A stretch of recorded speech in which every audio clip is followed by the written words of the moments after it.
How's it going, everybody? I'm John Maffio.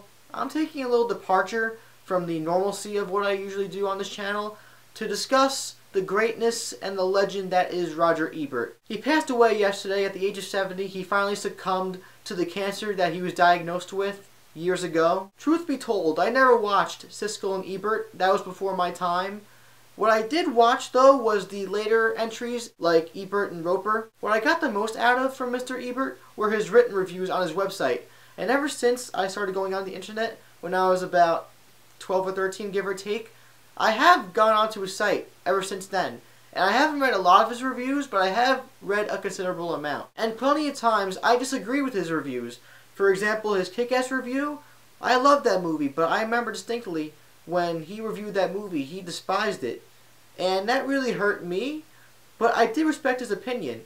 And that's the thing about Roger Ebert, is that he's the cornerstone of film criticism. But the thing is, he had such conviction in the way he wrote and described his reviews. No matter how much he praised the movie or detested it, he always had the same passion and love for it. He never showed bias or malice towards any of the movies he reviewed, no matter how bad it was in his opinion. He simply judged the movie for how he perceived it. It is unfortunate in this day and age, but there are a lot of critics from this time to generations before that showed malice and bias towards certain things. An example I could give is Michael Bay. A lot of critics just like to rip on Michael Bay for the sake of ripping on Michael Bay. But Roger Ebert, whether he liked Transformers or not, he judged the movies for what they were. And I'm just going off in tangents here, but people might even argue that after he got the cancer, he saw reviewing as a little more tedious, and that influenced the way he wrote his reviews and perceived movies. But I full-heartedly disagree with that, because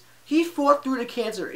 The fact that he fought through that cancer to review movies every single week for years ahead just really astounds and impresses me. If I was diagnosed with thyroid cancer to the point where I could die at any given day, I would want to take a break from reviewing and just maybe even give up on it and just relax with my family. But he strived through adversity, and he did what he had to do to get those reviews out. And I don't know about you, but if that doesn't provoke inspiration for you to do whatever you want in life, I don't know what does. Mr. Ebert was an ideal film critic, and whether I realized it before, because I certainly do now, he had and still has a major influence on my life, and he is one of the main reasons why I'm pursuing a film career.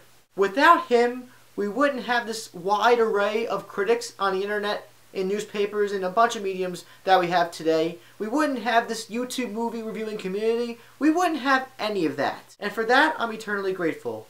There will never be another critic or another person like Roger Ebert. There is only one Roger Ebert, and he will be a legend. He will be immortalized in film industry. Rest in peace, sir. Maintaining positive focus, I want to know from you guys, what is your favorite Roger Ebert review, and how has he influenced your life? For me, I've already obviously talked about how he influenced my life, but my favorite review was Spider-Man 2, because I watched him review that with Roper, Richard Roper, and that's where basically the Spider-Man movies is where I got my inspiration to make movies, and just seeing his review just increased and enhanced that aspiration. I'm John Maffio, also known as Mothman Jones, and I'll see you next time.